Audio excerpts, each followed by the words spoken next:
মুর্শিদাবাদ জেলায় গঠিত মহিলা উইনার্স টিম দারুণভাবে কাজ করে চলেছে। থাকছে বিস্তারিত রিপোর্ট।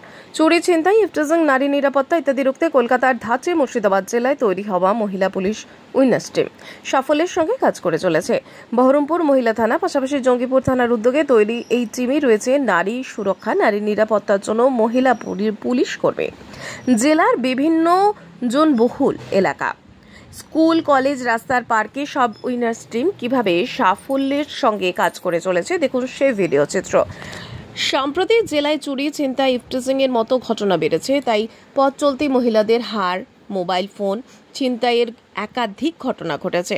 এই ধরনের অপরাধ রুখতেই মহিলা পুলিশের উইনার্স টিম গঠনের সিদ্ধান্ত বলে পুলিশ প্রশাসনের তরফে জানানো হয়েছে।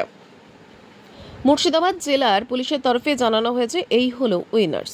এই শহরাঞ্চলে মহিলা পুলিশের টহলদারি দল, যা সমস্ত অপরাধের বিরুদ্ধে মহিলাদের সুরক্ষা দেবে। এই দল সুরক্ষার পাশাপাশি মহিলাদের মঙ্গল ও নিরাপত্তা নিশ্চিত করবে। গঠন করা হয়েছে হেল্পলাইনও। রাজ্যের বেশ কয়েকটি জেলায় ইতিমধ্যেই মহিলা সুরক্ষার জন্য তৈরি হয়েছে উইনার্স টিম। এর আগে উইনার্স টিম তৈরি করেছে বীরভূম জেলা পুলিশ। নারী সুরক্ষায় জোর দিতে মুর্শিদাবাদ ও জঙ্গিপুরে পুলিশ ও উইনার্স টিম চালু করেছে। মহিলাদের শ্লীলতাহানি, ইফটিজিং এর মতো বিষয়ে নিরাপত্তা দিতে বিধাননগর পুলিশ চালু করেছে দ্য উইনার্স।